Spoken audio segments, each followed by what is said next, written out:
বাতাস আসে। এছাড়া এখানে বাতাসের চেষ্টা করা সিঁড়িগুলো দেখতে ডেঞ্জারাস মনে হচ্ছে, বাট খুব বেশি হাইট না থাকার কারণে। Assalamu alaikum. Hey everyone, welcome back to the channel. Today we are going on a very special road trip across Qatar. We were living at the modern city of Doha behind, with its skyscrapers, and heading into the desert to explore one of the Qatar's most historic treasure, that is Al Jubairah Fort. So buckle up, sit back, and enjoy the ride through Qatar's garden, sands, and peaceful date and plum garden.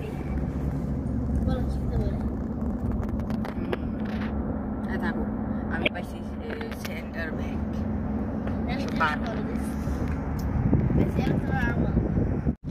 পথে যেতে যেতে আমরা এই fort সম্পর্কে হালকা পাতলা জেনে নিই, এটার ইতিহাস কেমন ছিল, এটার নির্মাণকাল। এই ফোর্টটি নির্মিত হয় অলমোস্ট 1938 খ্রিস্টাব্দে, 38 সালে। এর নির্মাতা ছিলেন শেখ আবদুল্লাহ বিন জাসিম আল থানি, যিনি তখন কাতারের শাসক হিসেবে পরিবারের অন্যতম নেতা ছিলেন। প্রথমে এটি ছিল কোস্ট গার্ড পোস্ট, সমুদ্র তীর পাহারা দেওয়ার জন্য শুধুমাত্র এটি ব্যবহার করা হতো। পরে এটি ব্যবহার হয়েছে সামরিক চৌকি অথবা পুলিশ স্টেশন, এমনকি স্থানীয়দের আশ্রয়কেন্দ্র হিসেবে এটা কিছুদিন ছিল। এর স্থাপত্য বৈশিষ্ট্যগুলো কেমন ছিল? ফোর্টটি বানানো হয়েছে চুনা পাথর, প্রবাল পাথর এবং কাদা মাটির মিশ্রণ দিয়ে। এর চারপাশে একটা পুরো দেয়াল আছে যা গরমের ভেতরটাকে ঠান্ডা রাখে, আর 3টি গোলাকার টাওয়ার ও একটি আয়তাকার টাওয়ার রয়েছে সেখানে, এবং যেখান থেকে চারপাশে পর্যবেক্ষণ করা যেত। ভেতরে আছে বড় একটি উঠান এবং সৈন্যদের থাকার কক্ষ, নামাজের জায়গাও আছে, আর আছে মজবুত কিছু ঘর। আল জুবাইরা শহর সম্পর্কে কিছু জানা যাক। যেতে যেতে পথে আমি ইতিহাসগুলো বলে নিচ্ছি, তারপরে আমরা যাওয়ার পরে সেই ফোর্টটি সুন্দর করে ঘুরে দেখাবো ইনশাল্লাহ। ফোর্টের পাশে আছে আল জুবাইরা শহরের ধ্বংসাবশেষ। 18শো শতাব্দীতে প্রায় 1760 সালের দিকে এই শহর প্রতিষ্ঠিত হয় এবং দ্রুতই উপসাগরের অন্যতম বড় মুক্ত বাণিজ্যের কেন্দ্র হয়ে ওঠে। যেহেতু এটা সমুদ্রের পাশে ছিল, সেক্ষেত্রে এখানে মুক্ত বাণিজ্যটা সেই সময় খুব পপুলার ছিল, খুব জনপ্রিয় ছিল। আরব উপসাগর, ভারত, পারস্য থেকে ব্যবসায়ীরা এখানে আসতো। মুক্ত, মশলা, কাপড় আর নানা পণ্যের ব্যবসা চলতো এই জায়গায়। খুবই আড়ম্বরপূর্ণ একটা জায়গা ছিল। কিন্তু 19 শতকে বারবার আক্রমণ, সংঘর্ষ আর অর্থনৈতিক পতনের কারণে শহরটি একেবারে ধ্বংস হয়ে যায়। সময়ের সাথে বালুর নিচে চাপা পড়ে যায় আল জুবাইরা শহর। আজকে আমরা সে শহরের দিকেই যাচ্ছি। দোহা থেকে প্রায় 100 কিলোমিটারের মতো জুবাইরা ফোর্ট পর্যন্ত যেতে। কিন্তু দেখেন রাস্তাঘাট কত সুন্দর সাজানো গোছানো, বিশাল বড় বড় করে হাইওয়ে রুটগুলো তৈরি করে রেখেছে কাতারের এই রুট ডেভেলপমেন্টটা সত্যিই চমৎকার।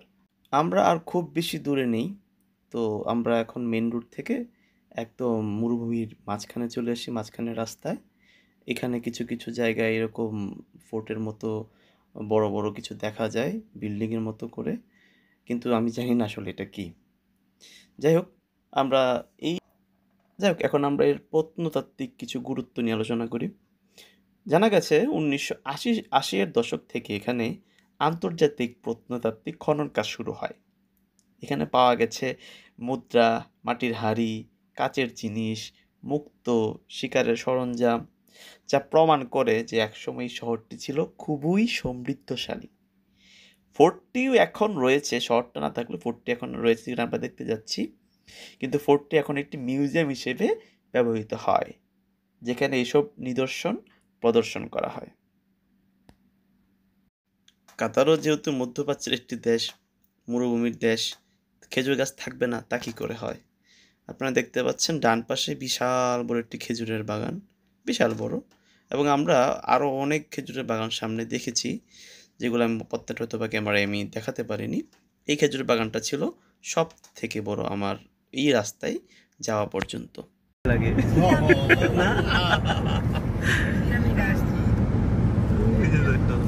পিরামিড, এই যে দেখা যায় বড় পিরামিড। এটা আমরা ইজিপ্টের শহরে এসেছি, পিরামিড অফ ইজিপ্ট। এই যে একটা বড় পিরামিড, পর একটা মাঝখানে একটা, লাস্টেটা দেখা যায় এটা। যাই হোক, আমরা একদম আল জুবারা ফোর্টের কাছাকাছি চলে এসেছি, আপনারা অলরেডি দেখতে পাচ্ছেন। তো এটার আরেকটা বিষয় বলা হয়নি, ইউনেস্কো কর্তৃক এটাকে স্বীকৃতি দেওয়া হয়েছে 2013 সালে। ইউনেস্কো আল জুবারাকে বিশ্ব ঐতিহ্যের স্থান হিসেবে ঘোষণা করে, কারণ এটি আরব উপসাগরের সবচেয়ে ভালোভাবে সংরক্ষিত এখন পর্যন্ত 1800 শতকের বাণিজ্যিক শহর। আমরা গাড়ি থেকে বের হয়ে গিয়েছি, এখন আমরা আমাদের এই ফোর্টটাকে ঘুরে দেখবার সময় এবং আপনাদেরকে দেখানোর সময়, সাথেই থাকবে।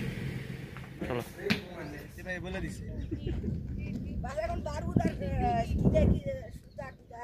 গরমে শান্ত হয়ে গেছে।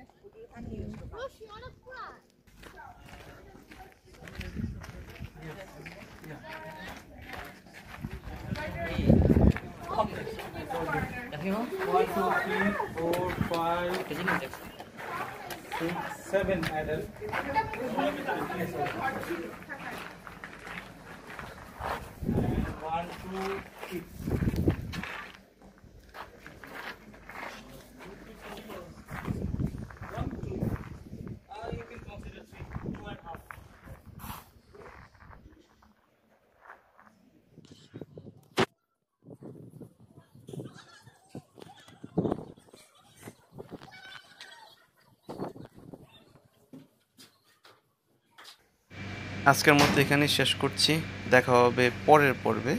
পরের পর্বে আমি এই ফোর্টটা আরও সুন্দর করে দেখানোর চেষ্টা করব।